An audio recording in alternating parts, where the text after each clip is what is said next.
Hello everybody, welcome back to my channel. I hope you're all having a nice day so far. Today I'm going to be doing a July TBR video, which I'm super excited for because there are a lot of books that I have on my TBR. I think I have nearly 400 books on my TBR, which is ridiculous, and I'm really trying to stay under that number because it's just so hard to resist adding every single book I come across to my TBR. But I have approximately 16 books in this video that I'm wanting to talk through as a goal to try and smash through in July. Might not get to them all, might decide that I am going to be a mood reader and pick different books as I come to them, but we're just going to see how we go. This will be a good little guide for me to try and stick to, and then I can chat to you at the end of the month and see how I got through them. So let's get into it. So the first 4 books I'm going to talk through today are ones I'm doing as a buddy read with one of my besties from work. We have a little book club we do, so these 4 are books that I'm reading with her. So we're going to do one a week. So the first week we're reading Assassin's Blade, which I'm so excited for. Obviously this is Sarah J Maas. I've read this third in the series, so I did Throne of Glass, Crown of Midnight, and now I'm going to be reading this next. So I'm really excited about this one. So I'm just going to read the blurb for you. Selena Sardithian is her kingdom's most feared assassin. Though she works for the powerful and ruthless Assassins Guild, Selena yields to no one and trusts only her fellow killer for hire, Sam. When Selena's scheming master Arabin Hamel dispatches her on missions that take her from remote islands to hostile deserts, she finds herself aching independently of his wishes and questioning her own allegiance. Along the way, she makes friends and enemies alike and discovers that she feels far more for Sam than just friendship. By defying Arabin's orders, Selena risks unimaginable punishment, and with Sam by her side, he is in danger too. They will have to risk it all if they hope to escape Arabin's clutches, and if they fail, they'll lose not just the chance of freedom, but their lives. A prequel to Throne of Glass, this collection of 5 novellas offers readers a deeper look into the history of this cunning assassin and her enthralling and deadly world. So we have the assassin and the pirate lord, the assassin and the healer, the desert, the underworld, and the empire. So I'm really excited to read those 5. They're obviously all included in this one book, so I'm really excited to see what it's about, get a little bit of a deeper feel for Selena, her backstory. This can be read first in the series, but I was recommended to read it third, so that's what I'm going to do. And so far the series is going really well without having read this one first, but I'm interested to see after I read this if I would say that I would recommend reading this third, but I'll let you guys know. I will be filming a little reading vlog with Assassin's Blade. I have done one with Crown of Midnight that I'll be combining the 2, so stay tuned for that in the coming weeks. So the next book me and my friend will be reading is Not in Love by Ali Hazelwood. If you know me, you know that I am an absolute Ali Hazelwood girly. I love her. I have read all her books now except for this one, and best believe on release date, me and my bestie went and we got this book. So we are so excited to read this at the beginning of July. I will read out the blurb for this one as well. Rue Siebert may not have it all, but she has enough. A few friends that she can always count on, the financial stability she yearned for as a kid, and a successful career as a biotech engineer at Klein, one of the most promising startups in the field of food science.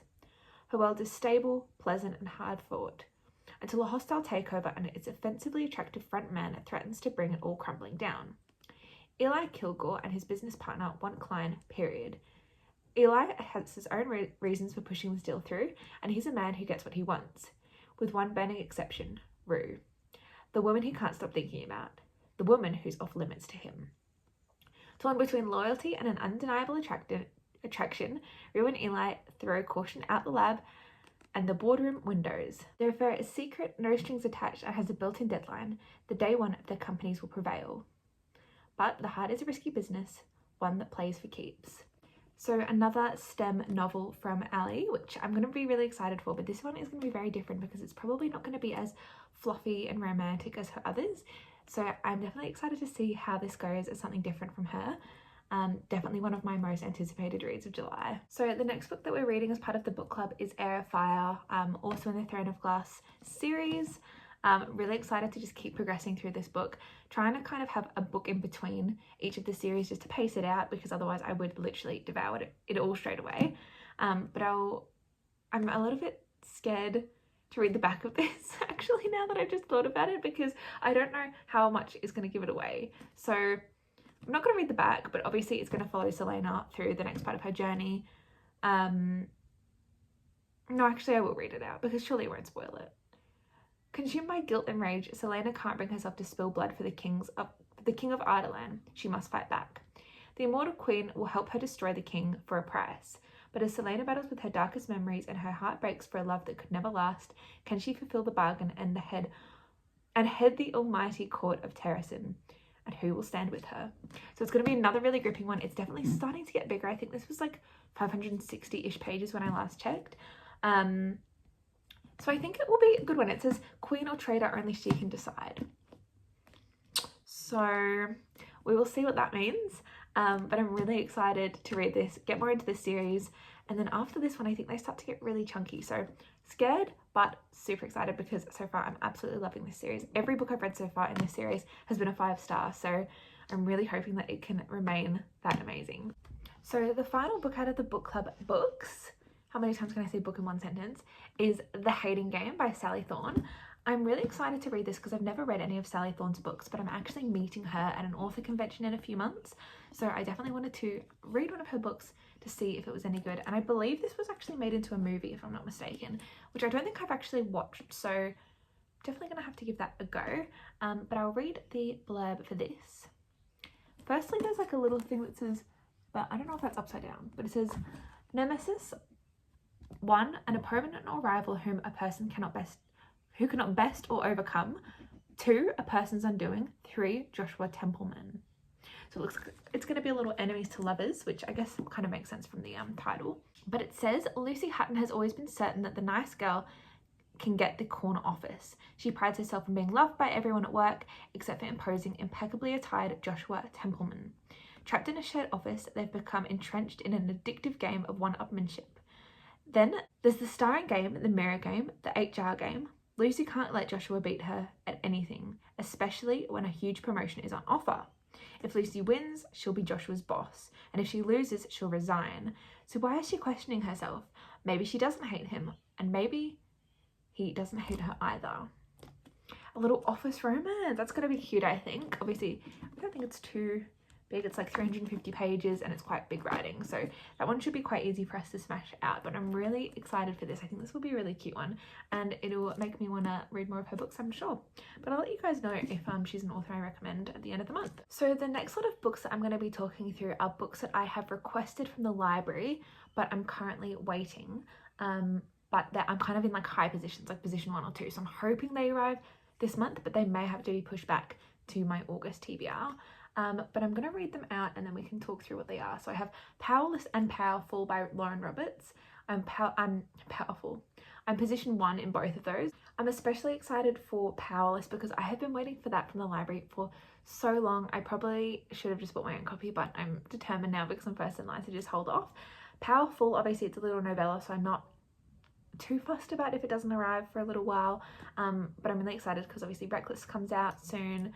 So I'm hoping that I can kind of catch up and then read Reckless very soon after I finish Powerful.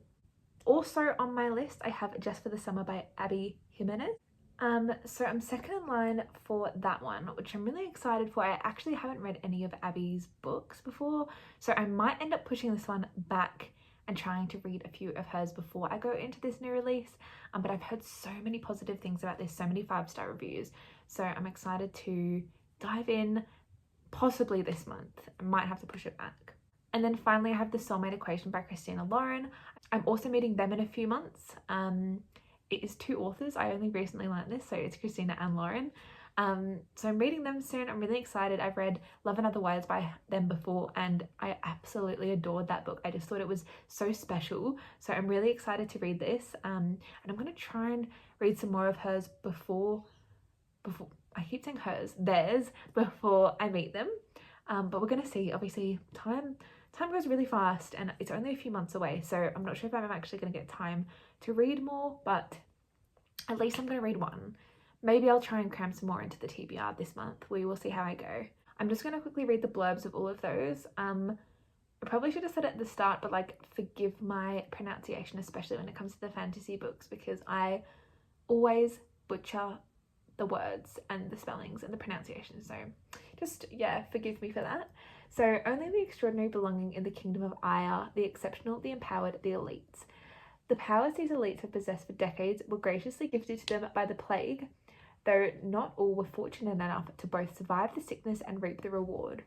Those born ordinary are just that, ordinary. And when the king decreed that the ordinaries be banished in order to preserve his elite society, lacking in ability suddenly became a crime, making Payden Grey a felon by fate and a thief by necessity. Surviving in the slums as an ordinary is no simple task, and Payden knows this better than most. Having been trained by her father to be overly observant since he was a child, Payden possesses a psychic in the crowded city, blending in with the elites as best she can in order to stay alive and out of trouble. Easier said than done. When Payden unexpectedly saves one of the elite's princes, she finds herself thrown in the purging trials. The brutal competition exists to showcase the elite's power, the very thing Payden lacks. If the trials and the opponents within them don't kill her, the prince she's fighting feelings for certainly will if he discovers what she is, completely ordinary. Ooh, I actually haven't read the blurb of this yet, funny enough, so that sounds really interesting. I think it's a YA, and I believe it's Lauren Roberts' first book, but I've had nothing but positives about this. I'm really, really excited to get into that one. Okay, the Just for the Summer blurb. I'm not going to read the powerful one because obviously it's just a novella, so I'll see how I go if I actually read Powerless first. But Just for the Summer, Justin has a curse, and thanks to a Reddit thread, it's now all over the internet. Every woman he dates goes on to find their soulmate the second they break up. When a woman slides into his DMs with the same problem, they come up with a plan. They'll date each other and break up. Their curses will cancel each other's out, and they'll both go on to find the love of their lives. It's a bonkers idea, and it might just work. Emma hadn't planned on her next assignment as a travelling nurse would be in Minnesota, but she and her best friend agree that dating Justin is too good of an opportunity to pass up, especially when they get to rent an affordable cottage on a private island on Lake Minnetonka. It's supposed to be a quick fling, just for the summer, but when Emma's toxic mother shows up and Justin has to assume guardianship of his 3 siblings, they're suddenly navigating a lot more than they had expected, including catching real feelings for each other. What if this time fate has actually brought the perfect pair together? Oh, that sounds really cute. And this is actually, it says part of your world number 3, so I'm not sure if this follows on from a series or if they're kind of like standalone to intertwine, but if someone can let me know if I do need to read them in order, that would be good, because I don't want to read this and then spoil things in the first 2 books. So let me know if I need to read part of your world and then yours truly before I read this, because otherwise I'll just push this one back. But if not, I'm really excited to read this one, probably more than the other 2, so we shall see. Hello everybody, I'm just editing this video and I realised that I didn't include Leather and Luck at the start of this when I was talking about my library TBR, but I'm first in line for Leather and Luck. I have been first in line for quite a while. I actually put the hold on before Leather and Luck was actually out, so I've been first ever since it was released. So I don't know if my library actually has a copy of this yet, or if they're just kind of saying that eventually they're going to have a copy so you can kind of preemptively place the hold. So I have no idea when this will be ready, if it's going to be ready soon or if it will be ready like in ages time, if they're even going to get a copy, I don't know. But I just wanted to jump on here and say that's why I've included Leather and Luck in this little segment. I just obviously forgot to bring it up before. So Leather and Luck, it follows on from Butcher and Blackbird, which I loved. I thought it was just so funny, so well done. So this is the Ruinous Love Trilogy, number 2. I'll read this one out. Contract killer Lachlan Kane wants a quiet life working in his leather studio and forgetting all about his traumatic past. But when he botches a job for his boss's big client, Lachlan knows he'll never claw his way out of the underworld. At least, not until Songbird Lark Montague offers him a deal. Use his skills to hunt down a killer and she'll find a way to secure his freedom. The catch? He has to marry her first, and they can't stand each other. Indie singer-songwriter Lark is the sunshine and glitter that burns through every cloud and clings to every crevice that Lachlan Kane tries to hide inside. The surly older brother of her best friend's soulmate, Lachlan, thinks she's just a privileged princess, but Lark has plenty of secrets hiding in the shadows of her bright light. With her formidable family in a tailspin and her best friend's happiness on the line, she's willing to make a vow to the man she's determined to hate, no matter how tempting the broody assassin might be. As Lachlan and Lark navigate the world that binds them together, it becomes impossible to discern their fake marriage from a real one. But it's not just familiar dangers that haunt them. There's another phantom lurking on the doorstep, and this one has come for blood. I do love a dark romance. I mean, actually I say that, but I've only read Butcher and Blackbird that's really a dark romance. But I love that, so I'm really excited to see what else she has in store for us. It looks like it's going to be a fake marriage, enemies to lovers, Grumpy Ex Sunshine, all of those tropes. So definitely some of my favourites, so I'm really excited for this. I have heard somewhat mixed reviews. I mean, it has a 4.14 rating on Goodreads at the time of recording, which is quite strong, so I am actually really excited for this. But I'm just waiting. I'm first in line at the library, so I just really want it to come soon because this is probably top 3 most anticipated reads for me in July, I would say. So finally, Soulmate Equation. Single mum Jess Davis is a data and statistics wizard, but no amount of number crunching can convince her to step back into the dating world. After all, her father was never around, her hard partying mother disappeared when she was 6, and her ex decided he wasn't father material before her daughter was even born. Jess holds her loved ones close, but working constantly to stay afloat is hard and lonely. But then Jess hears about Genetically, a buzzy new DNA-based matchmaking company that's predicted to change dating forever. Finding a soulmate through DNA, the reliability of numbers, this Jess understands. At least she thought she did, until her test shows an unheard of 98% compatibility with another subject in the database. Genetically's founder, Dr. River I was going to say Pina. I don't think that's right. I'm just going to leave that. This is one number she can't wrap her head around because she already knows the doctor. This stuck-up, stubborn man is without a doubt not her soulmate, but Genetically has its proposition. Get to know him and we'll pay you. Jess, who is barely able to make ends meet, is in no position to turn it down, despite her skepticism about the project and her dislike for River. As the pair are dragged from one event to the next, as the diamond pairing that could launch Genetically's valuation sky high, Jess begins to realise that there might be more to this scientist and the science behind a soulmate than she thought. So this is book 1 in a 2-book series. I don't know if there's more to come. The second book is The True Love Experiment, which I've heard even better things about than this one, so I'm actually more excited for that than this one. But this looks really good, and it actually is giving like Ellie Hazelwood kind of vibes, so I'm excited to see how they do this. Yeah, as I said, I've only kind of read one of their books before, so I'm excited to see this. I'm a little bit of a sciencey nerd. I mean, I'm a bit of a nerd in general, so anything kind of data I'm kind of down for, so I'm excited to see how this is done. I'm hoping it's not too like heavy on the nerd. Just a sprinkle of nerd is kind of my limit. So yeah, we'll see how we go. So they are my library hopefuls. It's obviously possible that none of them will come in time for July. It's possible that they all will, and I won't get to any of them, but we're just gonna see how we go. They're all ones I'm really excited for, so I'm just gonna hope that they come, especially Leather and Lark, and also Powerless. Like, I feel like that's so hyped up. I mean, just for the summer as well. Honestly, all of them. I'm really excited for them all. I feel like it's going to be a really good month if they do come, because that's going to be a great month of reading. But I'm going to move on now to kind of my backups in case they don't arrive, because if they don't arrive, I've only got the 4 books I talked about at the start, and then my backup ones that I have here, and then I just have audiobooks on the TBR, so I'm gonna have to try and scrounge to find some other ones. But I have 2 books on my physical TBR that are kind of my backups. I'm not like super excited to read these, but I have them and I think I may as well read them because they're ones I'm gonna want to read eventually. I'm not going to talk through the blurbs of these. I'm just going to kind of show you what we have here. So we have Little Woman by Louisa May Alcott. I don't know the last time I read a classic. It would have been a long time, probably high school. This is 500 pages of, like, I'm scared to read this, honestly, but I really want to get into classics. I think the next half of the year, I really want to try and read, I was going to say like a classic a month, but that probably is a little bit ambitious, but maybe like 3 classics by the end of the year. So I think this will be a good one to start.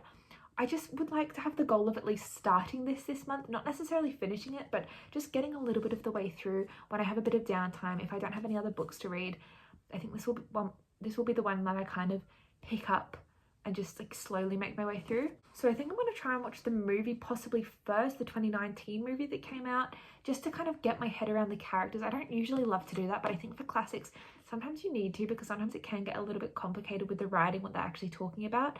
So at least if I watch the movie first, I'm going to have a general idea of the storyline. I don't know if that's cheating, but no such thing. I'm not going to read the back because I feel like if you know, you know, and if you don't know, then you don't know. I don't actually know, but I can't be bothered to read the back. And then the next one I have, which I have seen before, is Dear John. I've watched this movie before. I used to really love Nicholas Sparks when I was in high school, but I've kind of fallen out of reading his books just because, I don't know, he hasn't really put out anything that I've necessarily heard of recently. And I guess with the rise of TikTok and Instagram, there's so many more recommendations and you just feel like you've got to keep up with those. But I would really like to come back and read this. I've seen the movie, I enjoyed the movie. How many pages is this?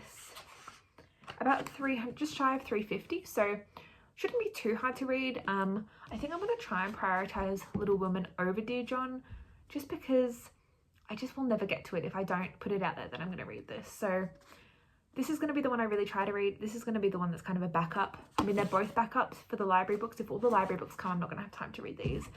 But they're just there, just in case. They're on my radar. Probably good to get through some physical TBR books while I have a little bit of time if these library ones don't come. But yeah, that is my physical books that I'm going to be reading this month. Now let's get on to audiobooks. So my goal is to kind of pick up books on my TBR that are one-offs, like not series. That actually, I say that was my goal going into this. I only have one book that is a one-off standalone book, but I will explain why soon. So the first book that I think my Libby says it's ready on like the 2nd of July, so that can be my first book going into the new month, is The Midnight Library by Matt Haig.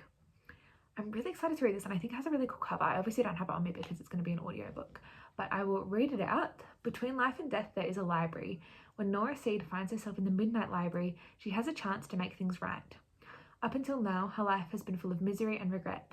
She feels she has let everyone down, including herself, but things are about to change.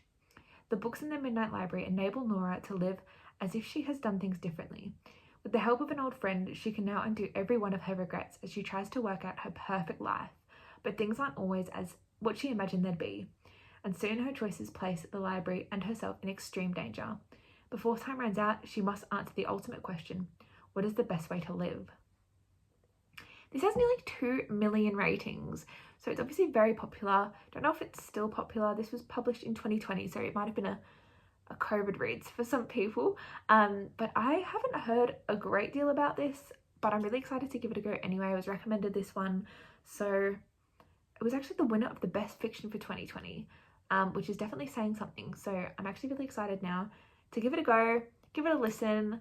I usually fly through my audiobooks. I actually don't know how long this is as an audiobook, but I usually get through them pretty quickly. So yeah, I'm really excited to see what this one's about. The next book on my TBR for audiobooks is actually the entire Bridgerton series, because I've started the Bridgerton series. I've read the first 2 books as audiobooks recently, and I loved them both. I just thought they were done so well. They really reflect, like the TV show really reflects the novel. It brings out the best parts of the novel. I think the TV show has been done really well, especially after reading these novels. I feel like I really appreciate how well it's been done.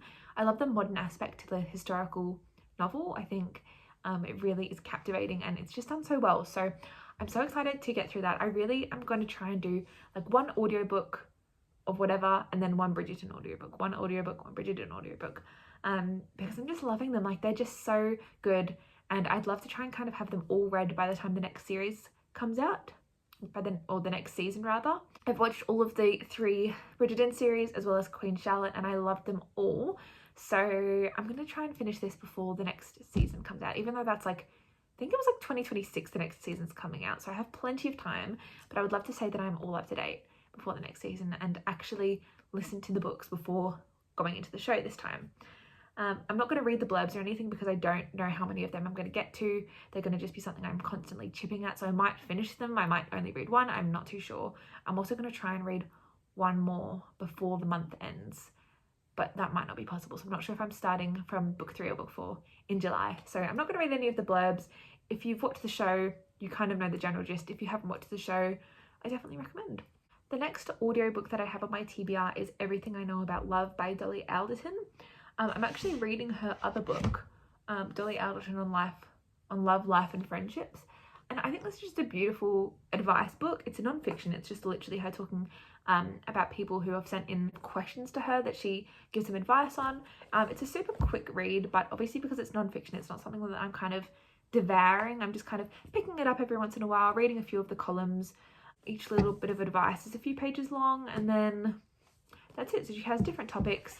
So I'm currently reading this, but I'm going to get Everything I Know About Love on audiobook, probably alongside another audiobook that I'm listening to, for the same reason that I'm assuming this is going to be similar sort of thing, advice, memoirs, that sort of thing. So yeah, so it's probably the type of book that you would pick up and like listen to in half-an-hour stints, or listen to a chapter or however it goes, and then kind of put something else on. So I'm excited to read this. I've heard lots of good things about this, but obviously it's not something that I'm going to necessarily devour all in one go like the other ones possibly will. So I'm not sure if I'll actually finish this in the month of July, but it's definitely one that I'm going to start and see how I go. So my final two audiobooks are Ready Player One and potentially Ready Player Two by Ernest Cline, just depending on how I go. I actually haven't seen too much about this. I know this is quite an old book. I think it's 2011, so it's definitely been out for a while. So I don't see too much about it anymore, but every time it comes up on my feed or someone recommends it to me, they always say it's a 5-star for them, and it has a 4.23 star rating on Goodreads. It was nominated for a bunch of things when it came out. So I'm excited to finally give this a go. I think it's going to be different from the kind of books that I would usually read, but I'm definitely excited to branch out, especially as an audiobook. I feel like audiobooks are easier to kind of get into the book quickly. I mean, I always listen to my audiobooks on like much too fast a speed, so I always get into the book really quickly, much faster than actually reading a physical book. So I guess if I don't like it, it'll be easy for me to just kind of give up after an hour or so, because it's like dystopian, that sort of vibe, I think. But I'm still excited. I'll read out the blurb. In the year 2044, reality is an ugly place. The only time teenage Wade Watts really feels alive is when he's jacked into the virtual utopia known as the Oasis. Wade's devoted his life to studying the puzzles hidden within the world's digital confines. Puzzles that are based on their creator's obsession with the pop culture of decades past and the promise massive power and fortune to whoever can unlock them. But then Wade stumbles upon the first clue. He finds himself beset by players willing to kill to take the ultimate prize. The race is on, and if Wade's going to escape, he'll have to win and confront the real world he's always been so desperate to escape. I just had like a thought of Squid Games there for a second, so I wonder what the kind of vibe will be, if it will be a lot of like murder, dystopia kind of situation, but I'm definitely curious to see how this is. As I said, definitely something that is a little bit outside of my usual comfort zone, but I'm excited nonetheless. So that is actually everything for this video today. That is my full TBR. Not sure if I'm going to be able to get to everything. Not sure if maybe I'm going to be adding to this TBR as the month goes on. I might be able to squeeze a few more audiobooks in, depending, I guess, how Bridgerton goes, if I just keep up with that.